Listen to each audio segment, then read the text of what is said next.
Embarras, je ne sais pas s'il a la littérature au bout des doigts, mais il a des choses à vous dire. Marc Lavoine. Mais oui, Marc Lavoine, bonjour. Alors, je ne vous cache pas que je suis un peu perturbé ce matin, parce que d'habitude, je commence toujours mes chroniques en disant à l'invité qu'un membre de ma famille est fan de lui. Alors, ça peut aller de ma mère, de ma tante, en passant par ma marraine, à même un cousin éloigné. Bref, ça fait plaisir à l'invité, aux membres de ma famille que je cite, et surtout, ça me permet à moi de créer immédiatement un lien de complicité avec l'artiste. Eh ben oui, c'est malin. Sauf qu'avec vous, Marc Lavoine, c'est impossible de partir sur cet angle-là, puisque c'est toute ma famille qui est fan de vous. Et je ne pense pas que vous soyez venu ce matin dans l'émission d'Anne Roumanoff pour que je vous expose mon arbre généalogique. Sans blague, depuis que j'ai posté sur mes réseaux que vous étiez notre invité ce matin, ça n'a pas arrêté. Une pluie de compliments sur vos qualités de comédien, de chanteur, sur vos livres. Il est bon pour dire n'importe quoi. Même sur la série Post-Café, comme quoi il n'y a pas que des jeunes dans ma famille, sans oublier bien évidemment cette voix incroyablement sexy qui donne des frissons de partout dans le corps. Et ce message vient de mon oncle, qui est quand même marié avec ma tante depuis 62 ans, Marc Lavoine. Et avec au milieu de tout ça, l'inévitable retour de mon ex-copine, qui m'a demandé si je me souvenais... Une de tes ex-copines. Ouais, Merci. encore merci. une. On m'appelle Rudolf Valentino, C'est jeune. qui m'a demandé si je me souvenais qu'elle avait toujours adoré les chansons de Marc Lavoine, ce à quoi j'ai répondu...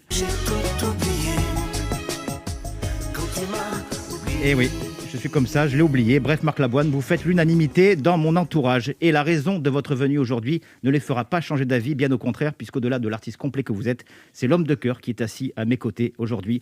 Vous êtes, vous, venu parler de ce très beau livre, Mon cartable, quelle histoire, un recueil de souvenirs d'enfance liés au cartable de 26 personnalités, dont le porte-parole du gouvernement, Gabriel Attal, ne fait pas partie.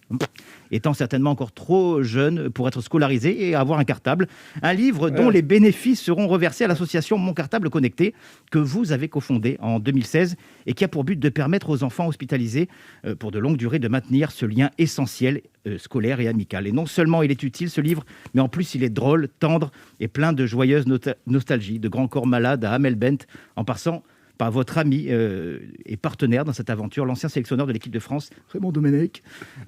Tous nous racontent leur cartable d'enfance. Le cartable qui était aussi mon surnom quand j'étais au collège. Oui, on m'appelait le Pourquoi cartable. t'étais lourd? Non, rapport au fait que j'étais tellement petit et lui tellement grand qu'on ne me voyait presque pas quand je l'avais sur le dos. Et oui, Marc Lavoine, de 8 à 41 ans, j'ai eu ce qu'on appelle un petit retard de croissance. À la visite médicale à l'école, chaque année, c'était le même constat. Bon, il y a peut-être un début de légère scoliose.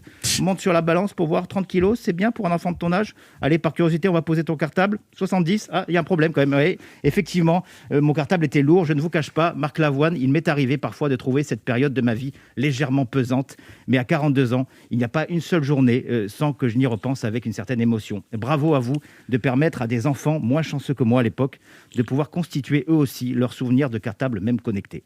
Mes parents, oncles, tantes, cousines avaient donc raison. Vous êtes un mec bien, Marc Lavoine. Des yeux revolver au parking des Anges, à The Voice, vous avez su, tout au long de ces années, toucher le cœur des hommes, des femmes, des anciens et même des plus jeunes, notamment ces enfants, à qui l'association vient en aide et qui pourront se dire plus tard, avec une certaine nostalgie, mon cartable, Marc Lavoine et moi, quelle histoire.